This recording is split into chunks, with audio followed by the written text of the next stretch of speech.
set, Welcome to the Dynasty Nerds Fantasy Football Podcast, where we discuss Dynasty strategy, rankings, and all things NFL. So get ready to geek out on fantasy football with your host, Rich Dotson. And welcome to the Dynasty Nerds Fantasy Football Podcast. I'm Rich Dotson. He's Matt O'Hara. Hey. And he's Garret Price. How's it going? It's always weird when we're remote, like when I go to you guys, like it's that slight delay for you guys to say hey. And I'm like, 1 second. Like, say hi faster. But we're remote. On my end, I said it early on purpose. You did. So there wouldn't be an issue. Yeah, I felt good about it. I felt it all the way over here in Menor, Ohio. So I felt good about that. Garret, a little farther away, a little more delayed, but we are remote today. Garret was out partying all day today, so he had to take it a little easy today, chugging all those juice boxes. Good for him. Hey, hot Dynasty Boy summer, when those church people come over, it gets crazy. Oh yeah, it does. Turn that water into wine real quick in the name of the Lord. So we're back today with another episode. If you saw the title of the show before you hit play, it says, what do you think the title of the show is? Odds of being a wide receiver one? I think so. Okay. So now, something like that. As we've been doing this series, the running back one series that we kicked it off, then we did a quarterback one series, and it's always been, as my Hey Siri goes off, the running backs were always surprising, but like we knew about running backs, right? Like hashtag 2 to 3 year window, the odds repeated, not very high. Then you go to quarterbacks, we limit to the top 6 quarterbacks. Same thing. The numbers weren't as high as we thought potentially they could be. So now we're on wide receivers, right? And we know the cornerstone of our franchise is the wide receiver because they play longer and they produce at a high level longer. More consistently, right? Yeah, consistability is what we're really looking for here. When we talk to Jamar Chase, we're going to find out about his consistability today. And, he's pretty good. He got some good consistability, which is I've been talking about for 18 months now. So kudos to me. Pat on the back. Don't go back and listen to the old tape. Please don't. Pretty shocking here is, as we're about to dive into these numbers. When I got the sheet in front of me and I started looking at it, I was like, wow, this is not going as according to plan as I thought. I thought, hey, if this guy's a wide receiver one, he's probably going to be a wide receiver one for probably more than half of his career, at least his half of his career, right? Yeah. Like the odds are, he's a good receiver. Boy, was I wrong. Let's talk some numbers. Should we just kick off with the percentages like we always do, Garret? You want to start reading those bad boys? Yeah, we can start with the percentages. So let's start off with the range. So once again, we cut it off at the 2020 class. So if they're beyond the 2020 class, we're just saying they haven't had enough years. They've only played 3 years. It's not enough to really ding them for not being a wide receiver one multiple times. We want to at least give them 4 years. So that would be half of their career so far. They were a wide receiver one. So we cut it off at 2020. But for each one of these, I don't know if you guys noticed, but I wanted to get like a key figure. Like there was a certain player where I wanted to make sure we went to their class. So for this one, it was Larry Fitzgerald. I wanted to make sure we got Larry Fitzgerald in the data set. So we went all the way back to his rookie season of 2004. So just as we went all the way back with Peyton Manning in the quarterbacks, we went all the way back to Larry Fitzgerald, and we did the same thing in tight ends. You'll see in the next episode, I had a certain guy that I wanted to target. Make sure I got him in the data set. So this is years 2004 through 2020, the class that they were drafted in. Teaser alert. Larry Fitz is the GOAT since 2004. So good for so long. So thing that was a little funny about this is I was with you, Rich. I thought that the numbers were going to be much more favorable for the wide receivers than they were the running backs. And overall, that really wasn't true. When we look at 1 year wonders at the wide receiver position, total number of players that we have in our data set is 73 players. 34 of those players were 1 year wonders. So almost 47%, 46.58% of those players were just 1 year wonders, which at wide receiver one. Once they're a wide receiver one once, they only do it one time. 46.5% of those guys. So I was very surprised with that. So that means 53%, 39 of the guys in the data set ended up doing it 2 or more years. I would have thought this would have been closer to 65-35, maybe closer to 70-30. No, it's darn close to 50-50.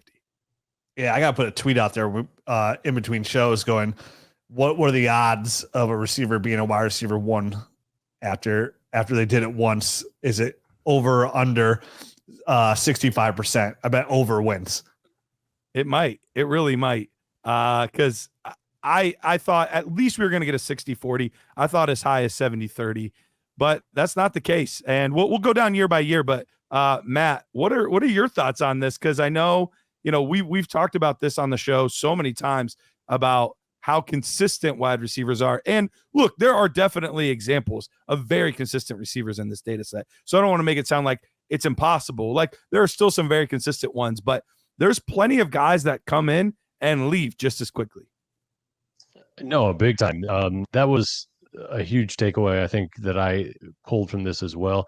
I did want to, I like dug in a little bit and I didn't do a actual statistical rundown, but it seemed like the 1 year wonders had more, let's just say 3rd, 4th, 5th, 6th, 7th round type of guys and undrafted free agents than the other data set. I don't have the numbers in front of me to back that up other than just a visual, like actually looking at them. But I'd love to know the stats as far as the percentage breakdown of rounds here in the 1 year wonder compared to the multiple year, whatever, wide receiver one, multiple years. And because I think kind of saw. Go ahead. No. I just think that it's going to be more high end guys in that other group. No, it's not actually. If you look at the guys that did it more than once, there's more 2nd rounders and 3rd rounders and 1st rounders. And if you look at the guys that did it once, I would say half of those guys are 1st rounders. I would say, okay, for me, a high draft pick for a wide receiver is a 1st or a 2nd round draft pick. So I was thinking 3rd or lower. Gotcha. I think I see more 3rd or lower in that 1 year wonder than I do in this other group. But like I said, I want to actually run the numbers before I would say that out loud. But I guess I already did. So too late. But I'll try to do that during the show and see what I come up with. Some of the names that were in the 1 year wonder as well were pretty surprising. Like there would have been some that I would have said, oh, they definitely had multiple years as a wide receiver one. And you go back and look and you're like, oh, I guess they didn't. I guess they only had one season as a wide receiver one, lots of seasons as a high end wide receiver two. And that's where I think this is very good data to have, but similar to how we've talked about other positions, sometimes the wide receiver 10, 11, 12 is just fractions of a point away from 13, 14, 15.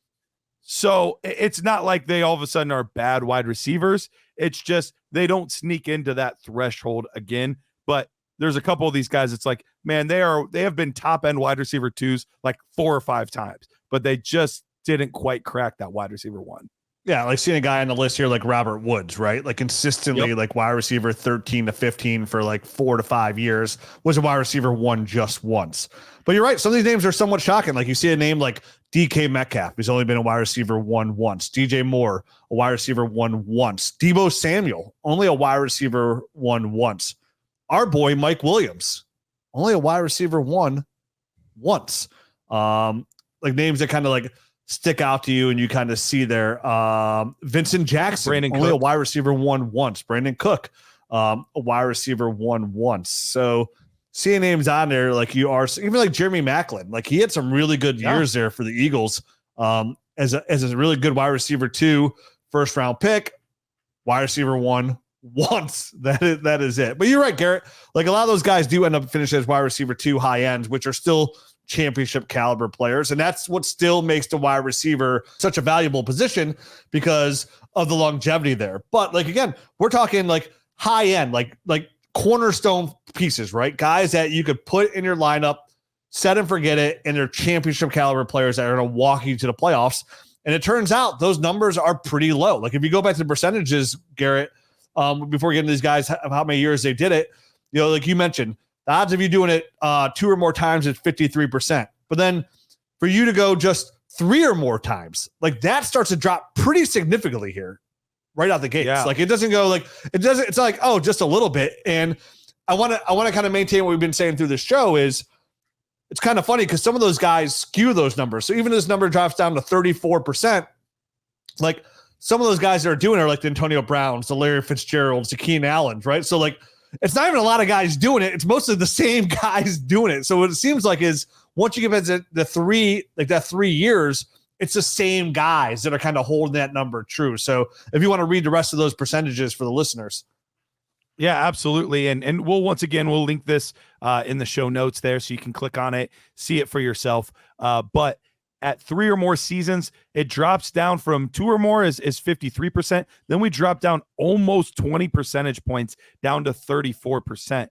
So that 3 or more years, that really is kind of a tier of its own. And then you move into 4 or more, and 4 or more and 5 or more are not much different.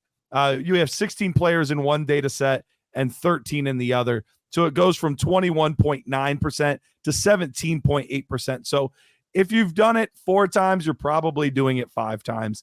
Once we get to 6 times, though, now we dropped under 10%, and we only have 3 players, 4.11%. Only 3 guys did it 7 or more seasons, which if you think about it, you're hoping to get 7 or 8 years out of a wide receiver. So for a guy to be a wide receiver 7 or 8 seasons, that's pretty incredible. Yeah, that's Hall of Fame. That's Hall of Fame players we're talking about on the field, fantasy football. And I would guess if we asked our audience right now, we polled, on Twitter, it'd be a good poll to put out there at some point too on the Dynasty Nerds account, where can you name the 3 receivers who had 7 or more wide receiver 1 season since 2004? Like, I don't think the guy people would guess one of them if I had to guess. Definitely not one of them for sure. I bet a lot of people would pick Antonio Brown. A lot of people would pick Antonio Brown, I bet. And probably Megatron as well. I'll put the tweet out there. I'll let you know by the end of the second show. Do it. Those guys are just missing, right?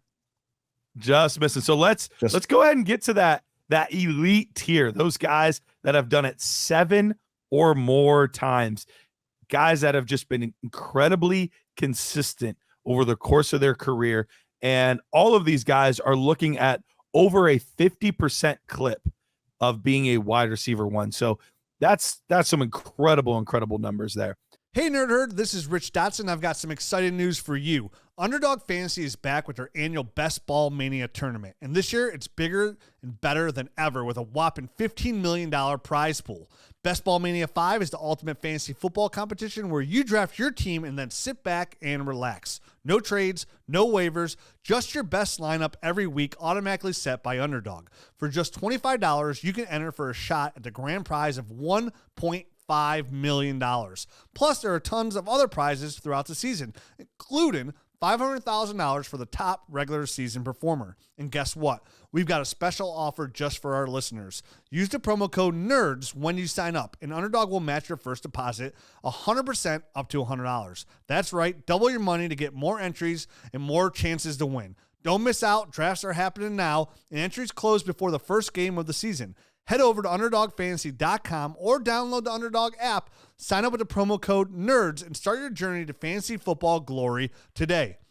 Must be 18 plus, 19 plus in Alabama and Nebraska, 21 plus in Massachusetts and Arizona, and present in a state where Underdog Fantasy operates. The terms do apply. Concerned with your play, call 1-800-GAMBLER or visit www.ncpgambling.org. In Arizona, call 1-800-NEXT-STEP. In New York, call 1-877-8-HOPE-NY. In Tennessee, call 1-800-889-9789.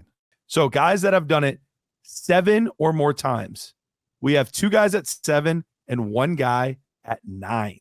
So the 2 guys at 7, Julio Jones and Brandon Marshall. And I'm assuming that was the one that you were going to say that many people wouldn't guess. I would not have guessed it. I would have guessed like 3 or 4 maybe for him. I would not have guessed 7. Yeah, I would have guessed like Antonio Brown, Calvin Johnson. I would not have guessed Brandon Marshall. No, he was very good for a very long time. And then a guy that played 17 seasons. 17 at wide receiver is an absurd number. My mind. Yeah.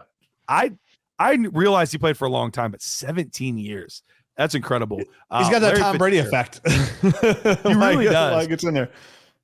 17 seasons for Larry Fitzgerald. 9 of those, he was a top 12 wide receiver. So just so you guys know as well, top 6, Larry Fitzgerald did it 6 times, Julio Jones 5, Brandon Marshall 4, and all 3 of them were a top 3 wide receiver twice. Yeah, so Larry Fitzgerald, Brandon Marshall, Julio Jones are in the top 3 guys. Like you said, with the years on there, Larry Fitzgerald edges them out by doing it 9 times, which is really impressive. They have 9 seasons. Like some people hope their dynasty league lasts 9 years, but to have for sure you have a guy like Larry Fitz on your roster that carries you to playoffs or is a top end wide receiver for 9 years is very impressive. So is the 7, but like it's funny to look at it. And if you're looking at the chart at home, like how quickly these numbers start to dissipate. Like, again, you would think like, oh, since 2004, there's been like probably 10 receivers that have been a wide receiver 1 4 times. It's not the case at all. So who's done it 6 or more times, Garrett? There's only 4 guys that have done it 6 times or more. Pretty awesome list. 2 of them still active, so could potentially enter that top tier. We have Megatron, Calvin Johnson, only played 9 seasons. We know he had a little bit of a shorter career than some other guys, but he was a wide receiver 1 6 of those 9 seasons. So 66% of the time he was giving you a wide receiver 1 season. And then we had Antonio Brown. He played 12 years, 6 of those he was wide receiver 1. But maybe even more impressive, he was top 6 every year of those 6 years. And he was top 3 5 of those seasons. So of those 6 wide receiver 1 years, 5 of those, he was a top 3 wide receiver. So you could argue, even though Antonio Brown had a fewer seasons than Larry Fitzgerald, his impact was almost greater because of how highly he scored. Yeah, his 6-year window is the greatest fantasy football run, that I've ever witnessed. Like he was consistently the top end wide receiver for 6 years straight. Like you mentioned, 5 years straight, pretty much. He was a top 3 fantasy wide receiver, worthy of the number 1 overall pick in like redraft leagues every single year. And then there was one other guy, Tyreek Hill, that did it 6 times as well. So like you mentioned, 2 guys, Devontae Adams too. Oh, and Devontae Adams. I thought you said his name. Yeah. So 2 guys that had the potential to crack that number 7 spot and join Julio Jones and Brandon Marshall into another tier. And I think I would expect Tyreek Hill to for sure join that tier and kind of go ahead and join that elite Hall of Fame career players, the rest of them. But even 6, I mean, you would still call 6 wide receiver 1 years, right? Like a Hall of Fame career, Matt. Like when you look at that as like, hey, that is a franchise player. Yeah, no doubt about it, man. And that is, I mean, that's a high bar to get over. I mean, that you mentioned it. These guys they're like the cornerstone guys that everyone wants. You know what I mean? Like that, we're always talking about guys that can carry your franchise for multiple years at the wide receiver position. These are the guys that we're thinking of when we're saying that kind of stuff, right? These wide receivers are more valuable. They're longer term assets than like a running back or one of these other positions. And these guys that have done it 6 times are the reason why. It feels like there's more of them. And the point that I wanted to make earlier when we were talking about these kind of where we have this cutoff, another point is, many of these leagues, we're starting 3 wide receivers. So a lot of times we're talking about the top 12 being like impact at any given position. Sometimes it's top 6 because that's kind of where the line cuts off.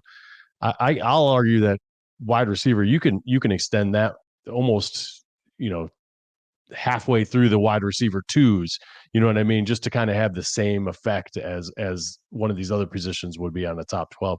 So I think if we did that with the wide receiver position, we would see these numbers look a little bit different, and there would be, I think, a lot more people that qualified for multiple seasons, and we wouldn't see that close to 50-50 cutoff that we see for the one-hit wonders and the two and more. So I did want to kind of put that out there as something I just kind of had percolating in the back of my mind, Matt, when I was looking at these numbers. I'll actually work on that later this week. I'll add a new column into this for top 18. And that way we can kind of sort that data as well, just to see, because I think you're right. You know, when we look at the effect of a top 18 receiver and a top 6 tight end, they're pretty similar. So yeah, I would have no issue. I can go in and add those to the data set and kind of see how that turns out. Yeah, I would just see that the guys that finished top 18 too, like the kind of see where they carried you to. And I think we could just send that out as a post-mortem or a post-show like type of, hey, this is something, you know, this after our show, this is kind of something we thought about, and kind of send that out, and then everyone could just at least see the data then and see how it pairs up with all the rest of this stuff. Yeah, because depending on how, like, I wonder how big that point variance is too, like the points per game basis. I wonder like what that varies as well. Because you're right, like top 18, like that's pretty elite. That's definitely a championship caliber player there. Absolutely. Hey, Dynasty nerds, it's time to take your Dynasty game to the next level with FFPC's Dynasty Startup Leagues. Whether you're a seasoned pro or just getting started, FFPC has a league for you, with entry fees ranging from $100 up to $5,000. Choose from a variety of formats, including Superflex, Best Ball Superflex, Triflex, 1QB, and Standard. With weekly lineups, waivers, trades, head-to-head matchups, and playoffs, FFPC's fully managed leagues provide the ultimate Dynasty experience. Most importantly, the leagues are here to stay.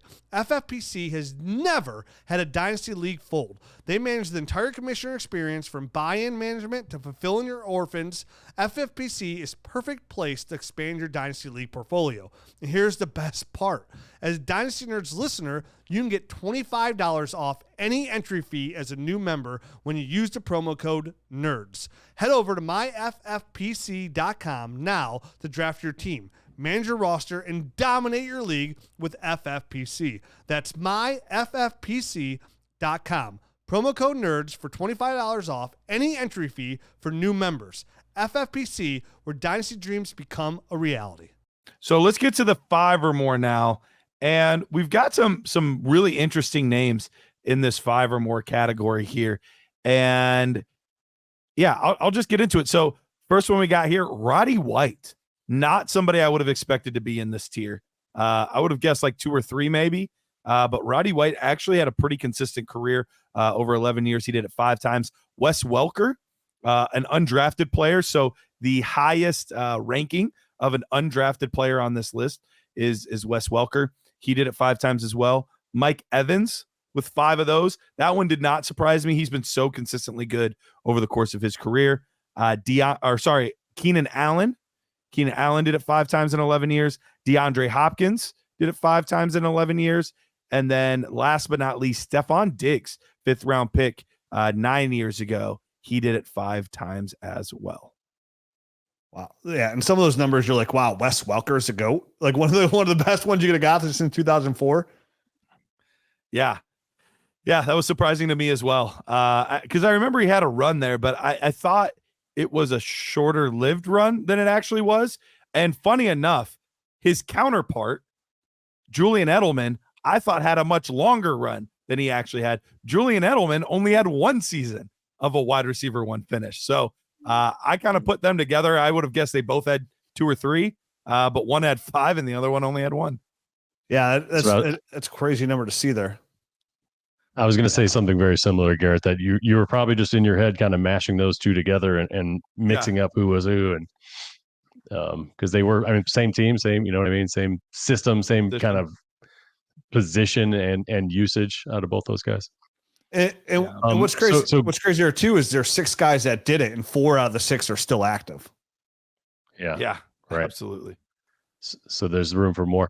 So getting back to my earlier point about one hit wonders and kind of the percentage I thought would be greater on those lower round draft picks, it's exactly the same. 35.8 on the 2 and more, 35.2 in the one hit wonders on the players that were drafted after the second round. So there was literally no difference. It just maybe looked like more. Yeah. And that's why, different. That's why I wanted to run the numbers. That's what I was doing when I was kind of being quiet over here. There you go.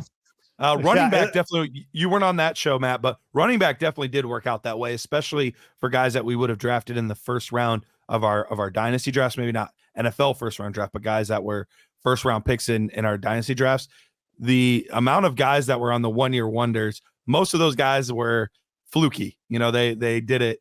They were second or third round guys or undrafted guys or whatever that ended up doing it, where the main list of 2 or more, that was mostly guys that, I used my 7th overall pick to get that guy. I used my 3rd overall pick to get, like, running back definitely seemed to work out that way more than wide receiver. Yeah, running back numbers definitely told you had to be like a high first round pick to like have the odds of doing it for multiple seasons here.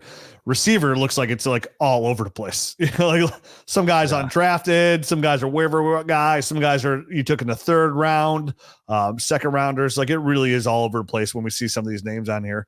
And do you think out of these 6, like, so we talked about Tyreek Hill, odds are he's going to creep into that number 7. Devontae Adams definitely has a chance to sneak into that number 7 spot to put him in that like elite tier. Out of these 4 out of 6, Mike Evans, Keenan Allen, DeAndre Hopkins, Stephon Diggs.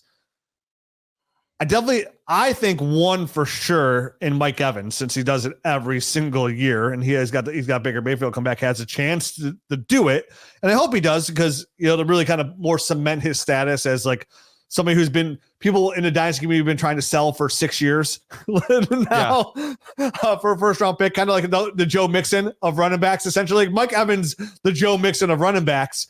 I think he can sneak in here. Is there anybody else that you think has a potential chance to sneak in here? Because I don't, because I feel like the rest are like bogged down by like a deep receiving core that really kind of is going to diversify the targets.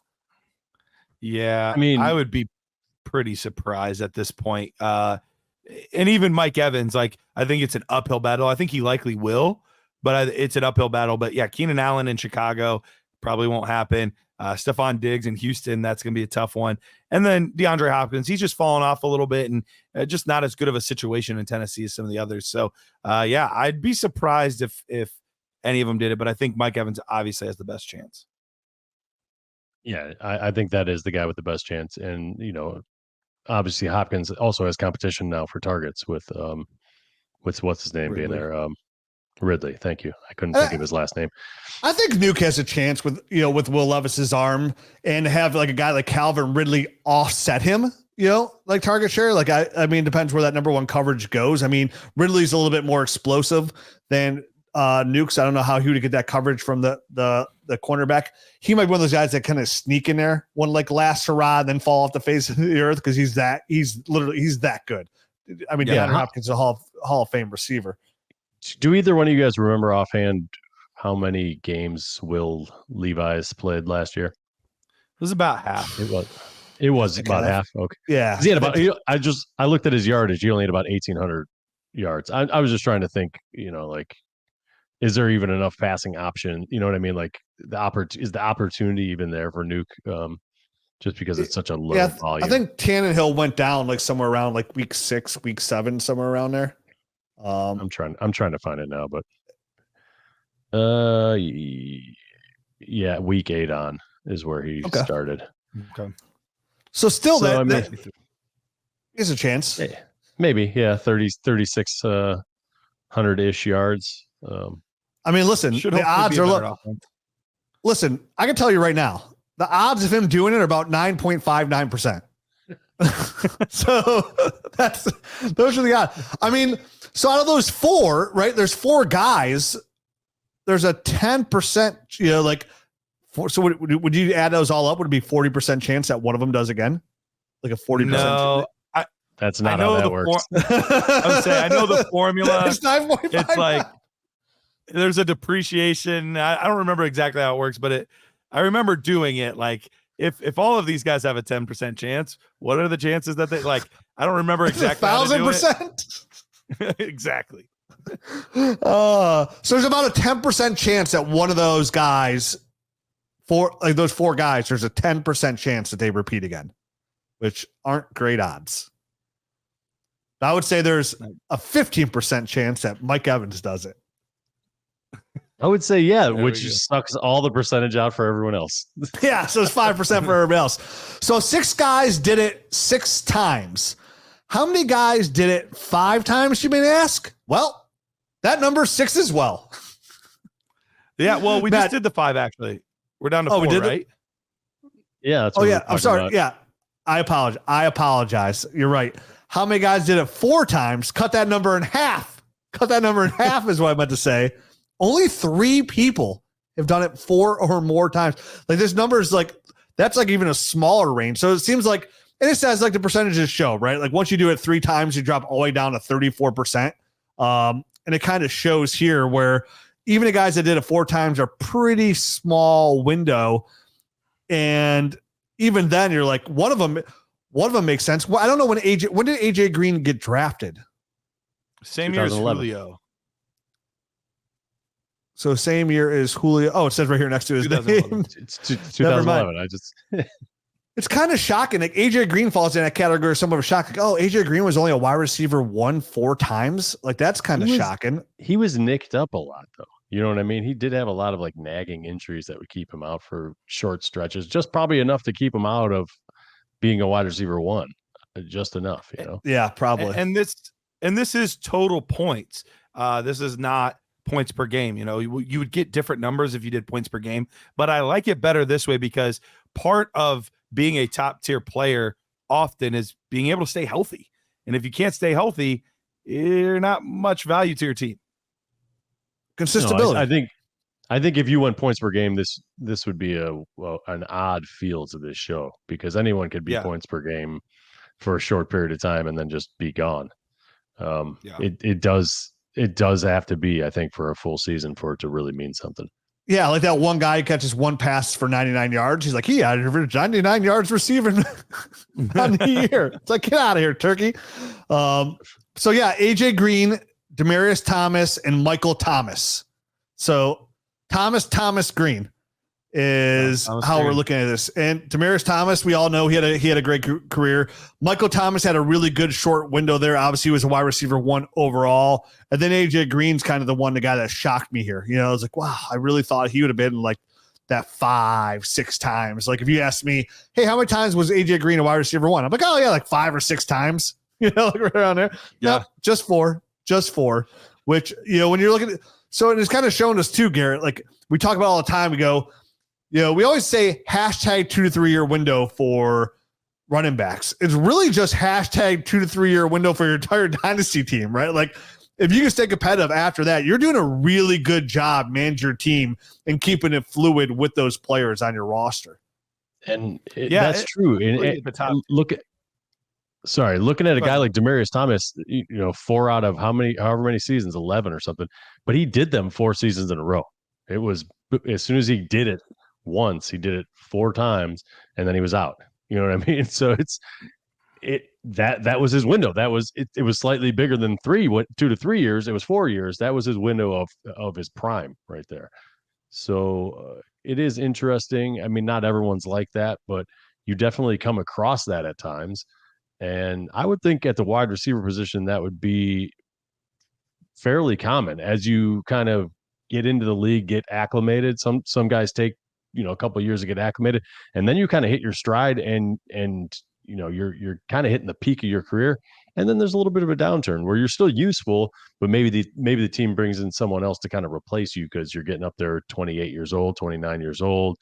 And then that's kind of when you fade back into the wide receiver 2 ranges, maybe even wide receiver 3, depending on how good the wide receiver is across from you.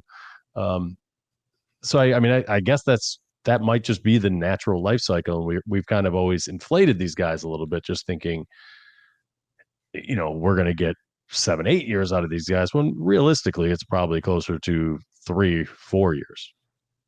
Well, and one of the things that I think this does for me too is, you know, this year specifically, because more so not because of these numbers necessarily, but because of the depth at wide receiver.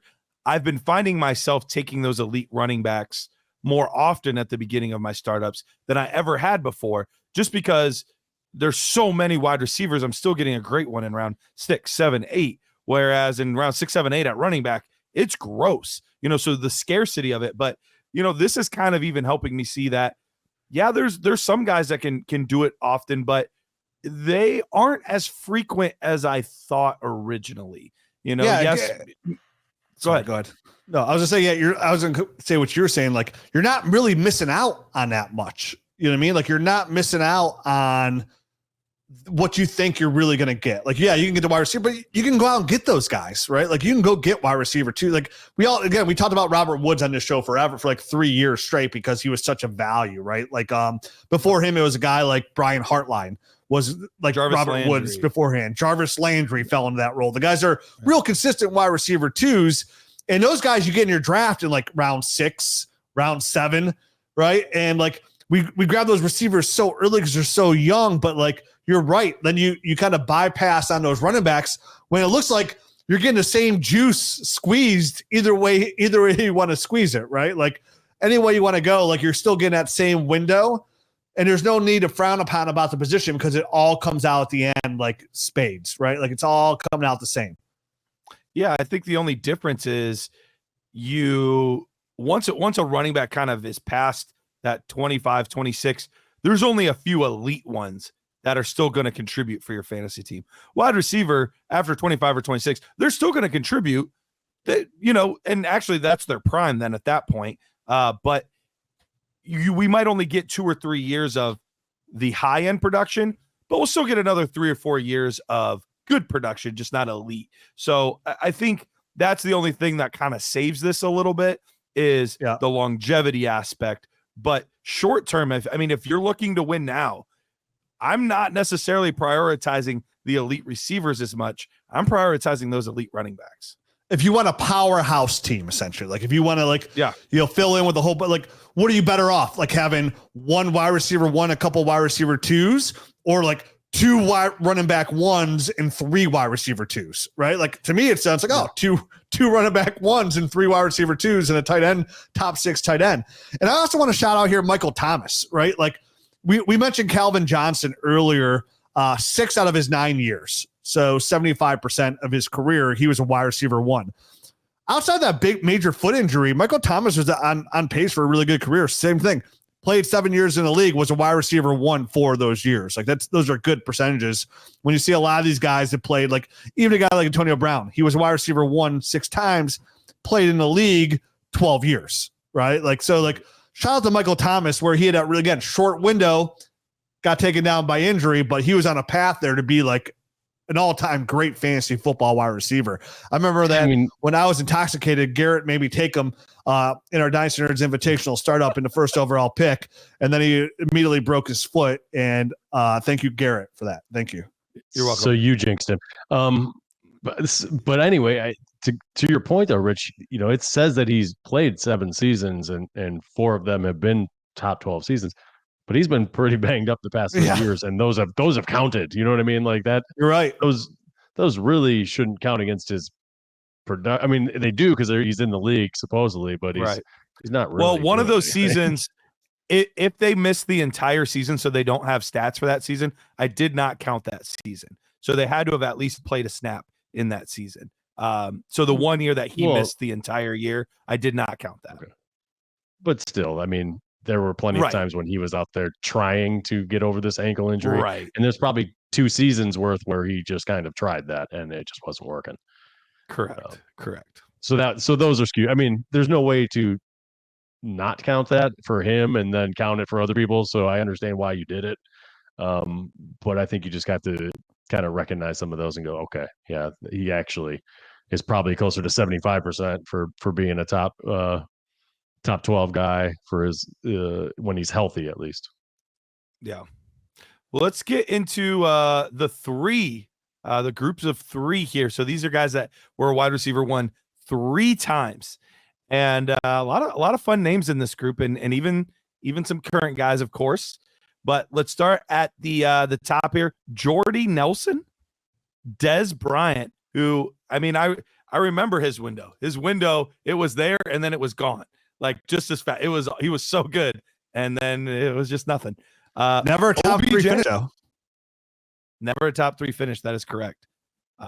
OBJ, he did it 3 times. Jarvis Landry, also 3 times. This one surprised me. Allen Robinson did it 3 times. I was not expecting that one. He hit 1 time with the Jags and then 2 seasons with the Bears. He did it, which is pretty that was the surprising. one that stood out to me because I never gave Allen Robinson much respect or kind of his just. No. But the fact that he made it 3 times, maybe I should have given him a little bit of props, kind of for what he was. If you would have said, "Hey, who had a better fantasy career, like for like finish wise, like high end, like Tyler Lockett or Allen Robinson?" You'd be like, "Oh, Tyler Lockett easily." Like, not so fast, Pat Sajak. Lockett did it once.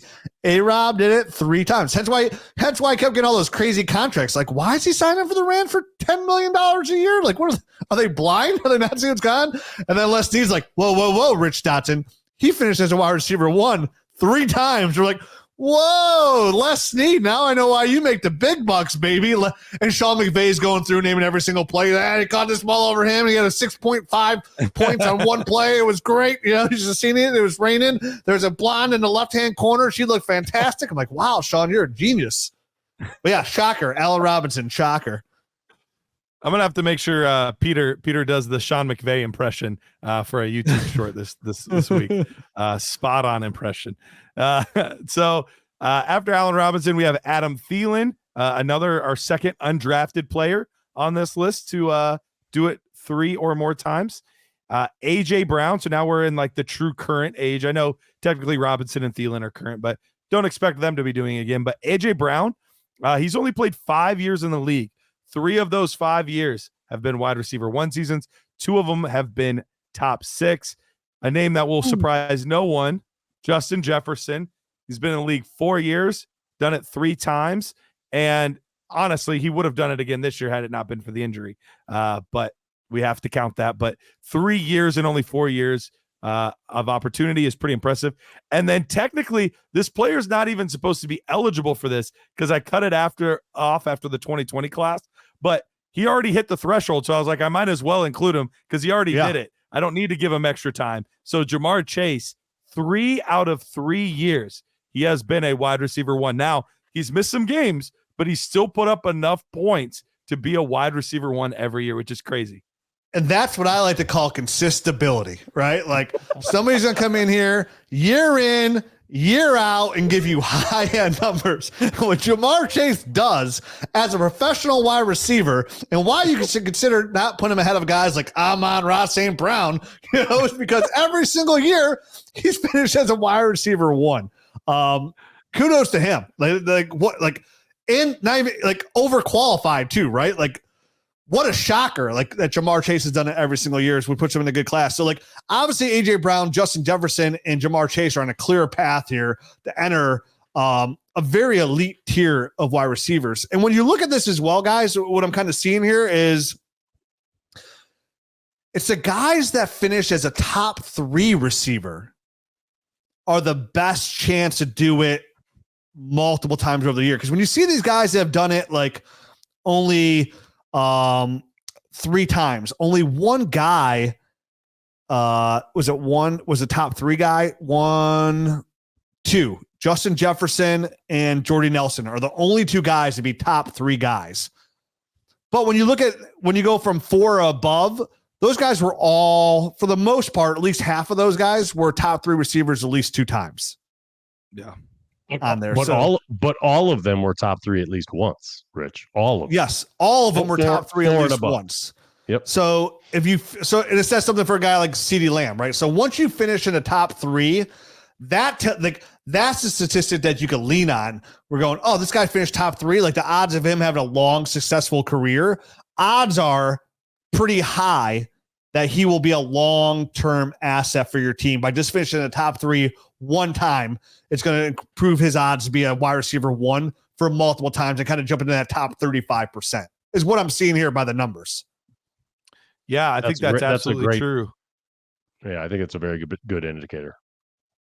Yep. Because even if you go into the guys that only did it one time, I think just off the quick glance, there's only 2 or 3 of them that were top 3 in that one season. So most of those guys were far below. I believe Chris Godwin was top 3 his one season.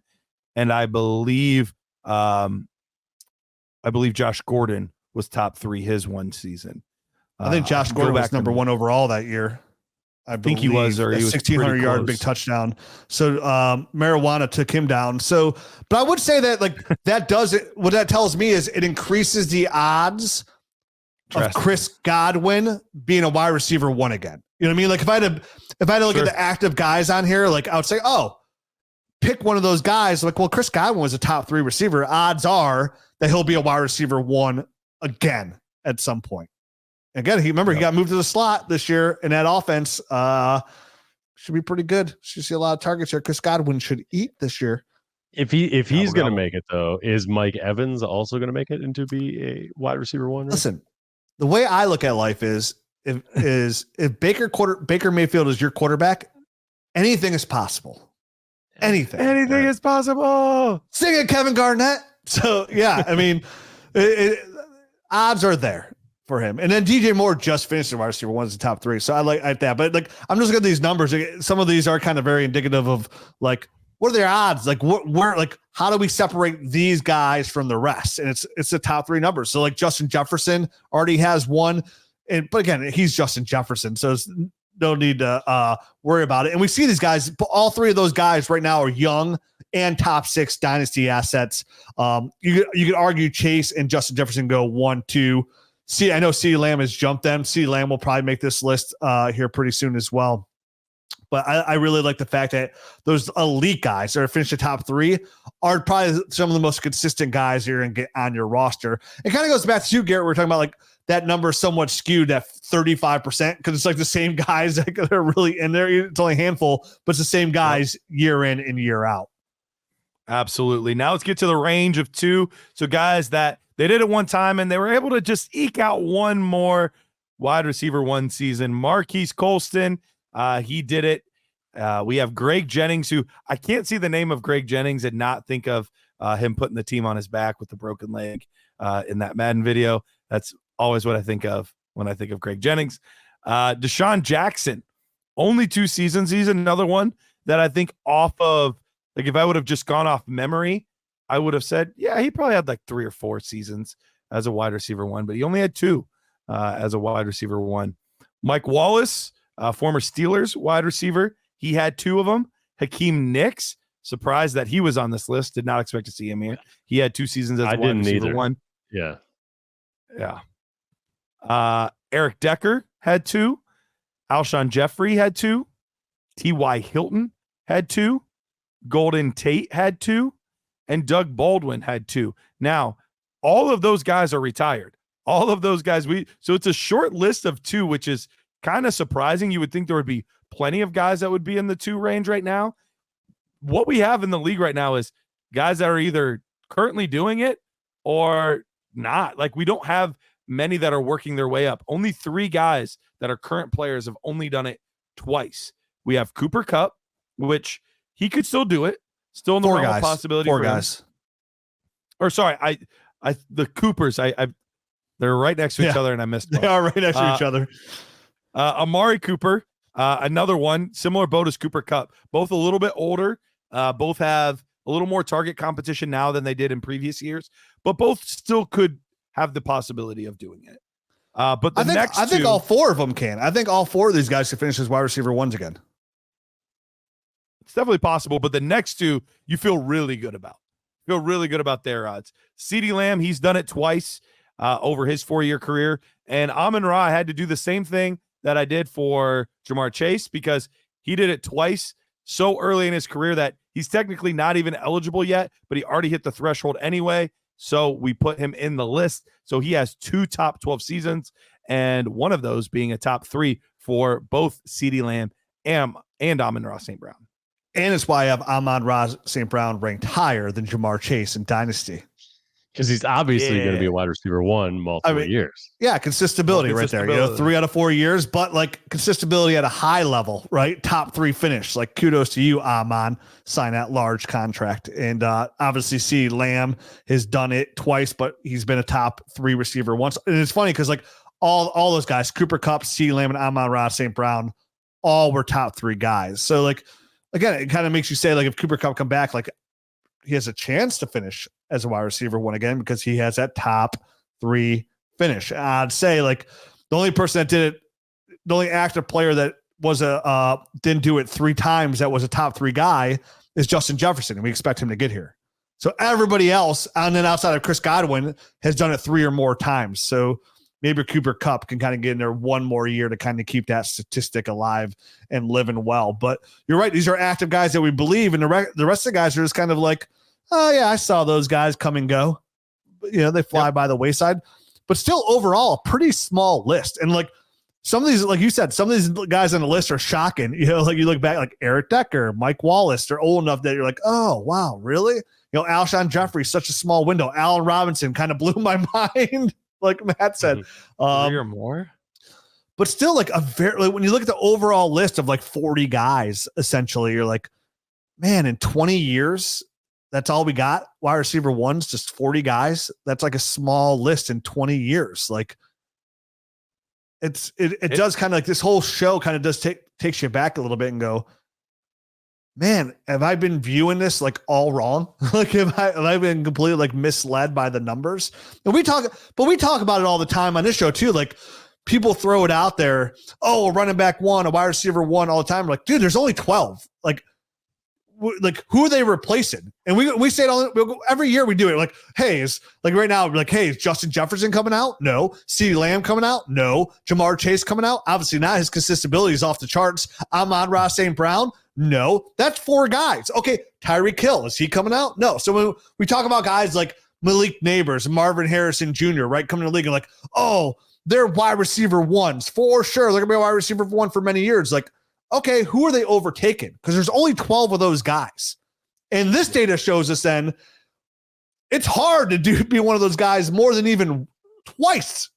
So like for Marvin Harrison Jr. to be a wide receiver 1 more than twice, which again, odds are definitely in his favor, but it's a very short list for him to join over the last 20 years. It's going to be fairly stagnant. I mean, if there's only 40 players for a 20-year stretch, I mean, that's not too hard of a math, right? I mean, there's only going to be a couple new guys a year, right? I mean, one. I mean, 1 or 2. 1 or 2 on average is what it's going to be. Yeah, and 43% of those guys will sneak in just once. Like, hey, I'm here. Like, I'm by. I gotta go. Exactly. Yeah, and so we do have some players that are not eligible yet, but they do have the 1 season of being a wide receiver 1. But you can't put them in either group until they've had at least 4 years or at least 2 wide receiver 1 seasons. So we've got Jalen Waddle's done it once. Devonta Smith, both of those guys drafted in 21. Nico Collins has done it. Has he only been 2 seasons? I think he's been 3. I think that's a typo on my part. And then Puka Nacua did it this year as well. So 4 guys that have done it at least once, but are not eligible to be in either group yet. So of those guys, if the numbers hold up, 2 of those 4 won't do it again. Which 2 would you guys think would be the 2 that don't do it again? Nico and man, it's so hard to say Puka, but he would be the guy. But I think he's not going to be the guy. So Jalen Waddle, are you going to pick Waddle or Devontae Smith? I mean, maybe Devontae Smith just because he's not getting as many targets. I don't know. Waddle and Devontae Smith are in like a very similar. They're just waiting for their turn to be the guy. And then Waddle's done it twice. He should be on the list for twice already. He's only done it once. He had one of his seasons. He was wide receiver 13. No, he was wide receiver 7 and wide receiver 7. I think you're off, dude. I think your numbers are wrong. I'm almost positive. Waddle did it back-to-back years. His rookie year, then his sophomore year, and then he came back. Look, Yeah, I'm almost positive you're wrong. Not to call you out on that being wrong, but like I'm almost back-to-back years. He was wide receiver 7 and then like wide receiver 7, I believe. All right. So in 2021, he was wide receiver 13. Okay. And that's the one that doesn't count. And then 20. That's the one that doesn't count. 2022, he was wide receiver 8. Oh, okay. And then 2023, he was wide receiver what? Like late? 2023, he was wide receiver. He was down there. He was low. 20, 29, 30, somewhere right around there. Well, I don't mean to call myself out. 34. Boy, was I wrong. Yeah. I thought I thought he was a wide receiver. One, that's bad job out of me because I thought he was a wide receiver 1 for multiple years, but you're right. He was wide receiver 13. So he just missed, eked out by his one solo year by less than a point. Mike Williams beat him out. Mike Williams. That's his one season. Yeah, his one season. Mike Williams in 2021 scored 246.6 points, and Jalen Waddle scored 245.8. Wow. Got him. So Mike Williams, a better player than Jalen Waddle. So I apologize about that, Garrett. You are correct. Good, you did your research well. But yeah, I mean, you would say, I would guess Puka Nacua and Devontae Smith. I can see, I love Devontae a ton, but I can also see him being like that Robert Woods, like wide receiver 13, 14 for like 5 years, for the next 5 years. Yeah. I don't know, but he's so good. I don't want to say Devontae Smith. He's too good of a route runner, so I don't want to say him. Listen, if Wes Welker could do it, Devontae Smith could do it 100%. Wes Welker ain't out there winning Heisman trophies. I'm gonna go Nico. I'm having a really hard. I'm putting Waddle in. It really comes down to Devonta Smith and Puka for me. I'm gonna go Nico and Puka. Don't. Yeah, I'm gonna go Nico and Puka too. I can't do it to my boy Devontae. Those were my original gut reactions, but it's so hard to keep Puka Nacua out. It is hard because he seems like he's the wide receiver 1 there, and yeah, everybody's yelling at their radio right now, like, what do you mean Puka? Best rookie wide receiver ever. What do you mean? It's just, dude, the odds, like, same thing. That's why we bumped, like, we're just bumping Rams out. Like, Kyron's got to go. Sell him. Puka, sorry. The odds are against you, my friend. Hey, guys, let me tell you about our friends at Sleeper. Guess what? Our app the mini is live on Sleeper right now. The Dynasty GM, pretty. You can use the analyzer. You can use the trade calculator. And my favorite thing is the inbox, right? Where all your trades from all your Sleeper leagues are right there. You can actually push trades through the actual Sleeper app. And right now, we couldn't be more excited to be partners with them. And right now, if you don't know, they are doing DFS. And I know how many people that play Dynasty play DFS as well. And right now, there's not a better place to play DFS than Sleeper. They're offering up to 100 times your entry, the highest payout in the whole DFS market right now. You can track your fantasy players and your Sleeper picks in real time. All you got to do is choose 2 to 8 of your favorite players from pregame, live in-game, or even across different sports. Pick more or less than the predicted stats, and only on Sleeper you can get up to 100 times your payout. You can share with your friends and get rewarded together. Make sure you use that promo code NERD so our friends know that friends sent them their way. And get your deposit match and have a good time. You'll have all your DFS, all of your fantasy leagues, and now even a Dynasty GM in one spot. It is fully operational inside Sleeper right now. And then when you're a Nerd Herd member, you get that full access to that. And remember, you also want to download the Dynasty Nerds app because they're both in there. Check it out. Check our friend Sleeper. Check out the DFS. Use that promo code NERDS. Get your whole estate. Sorry, Matthew Stafford. I don't know what list you're on, but you're out. Yeah, you're out, bro. You're out. So interesting. Dive into this Excel sheet. There's a lot of cool data points in here to check out and read. And the show will make way more sense if you're reading this as we're like talking and go along with it. Because again, it really comes down to a long-winded answer of there's very short windows for all of these players. You know, what does the NFL stand for? Not for long. It really does. And the same holds true here in Dynasty. when you think you have an elite asset on your hands, you blink and 3 years go by and your team's completely reset. And listen, it kind of all out of makes sense when we talk about on this show over the last 10 years saying, hey man, like these windows, like you want to set up these rebuilds and you're doing it. You're like, oh, 2 years from now, even a year from now, my team's gonna be so good.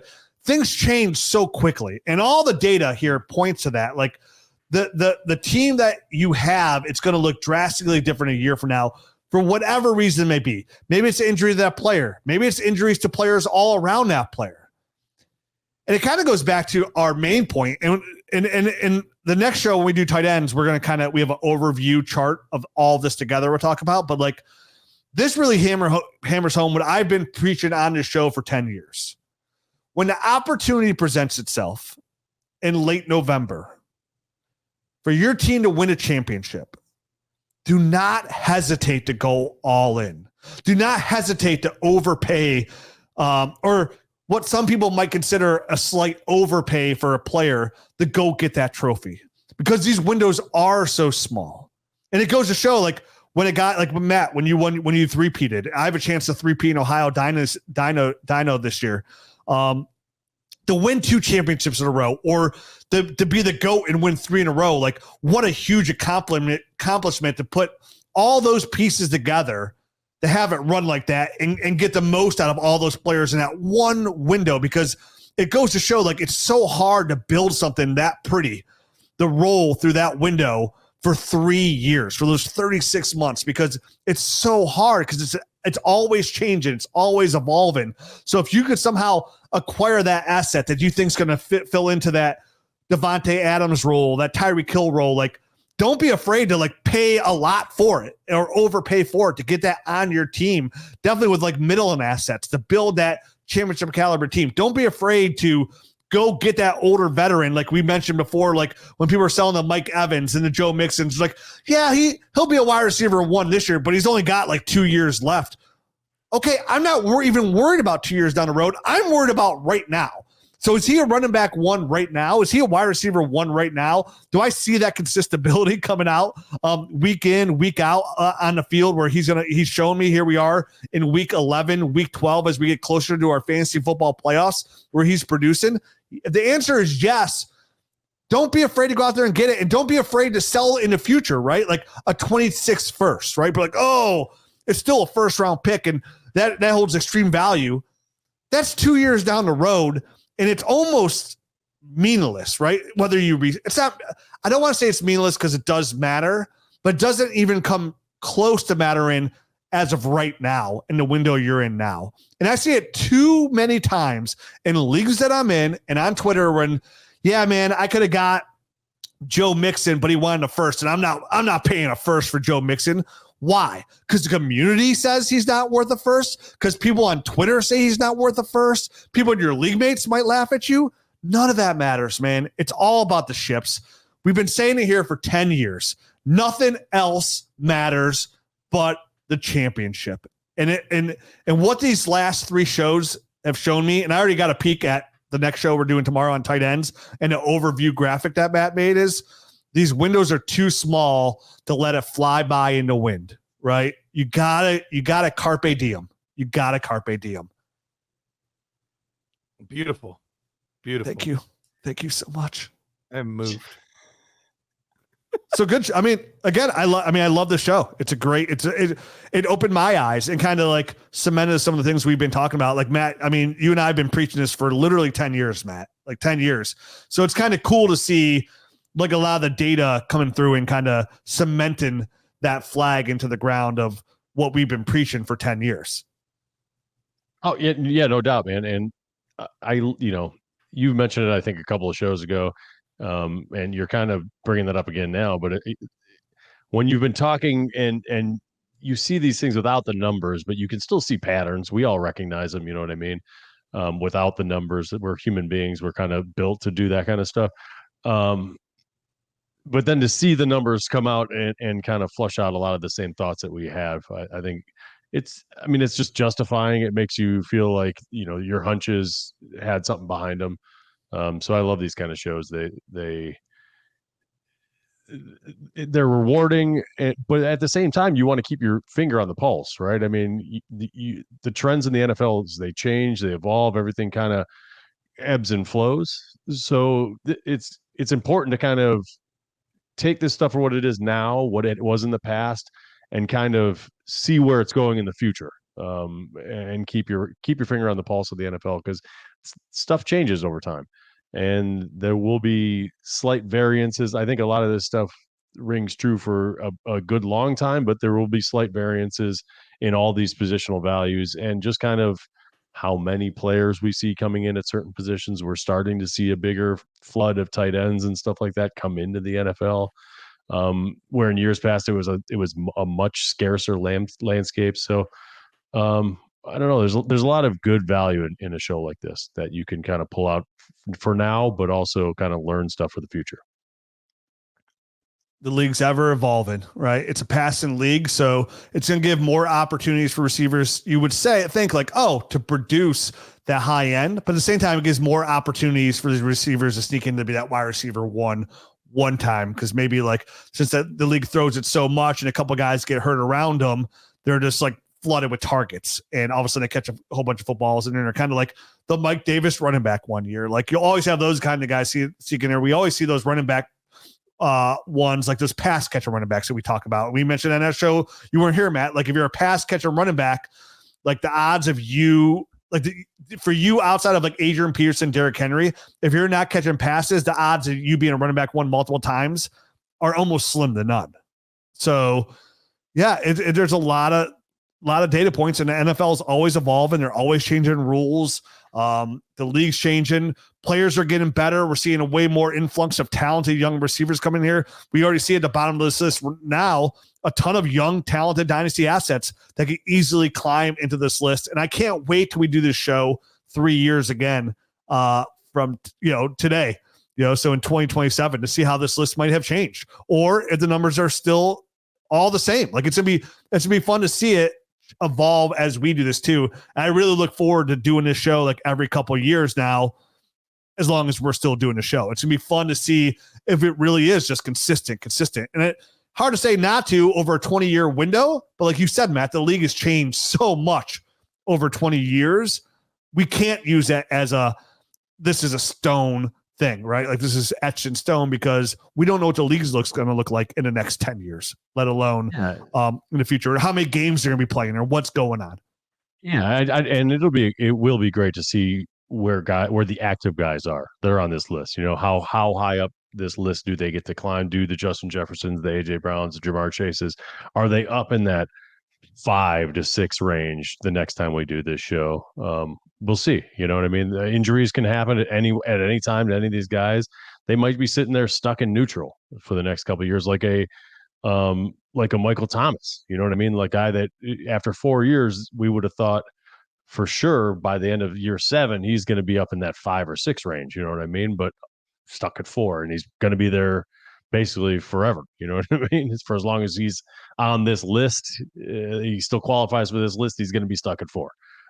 So we'll see. It'll be a fun thing to revisit in a few years. That's for sure. All right. We'll be back tomorrow with tight ends and an overview of all the positions. Tune in, Nerd Herd. Remember, if you're not a member of the Nerd Herd, get that bonus episode, get access to Dynasty GM, and so much more, like the Nerd Score and Film Room by getting to DynastyNerds.com. Join the Nerd Herd today. Support Dynasty Fantasy Football. Support the Nerd Herd as we keep developing more tools to give you the edge over your league mates with data points like this and the tools to back it up. Because sometimes it's just a little bit of knowledge like this that help and put you in that position to win that championship. And what are we doing here, guys? Trying to win ships. We'll see you tomorrow. Adios.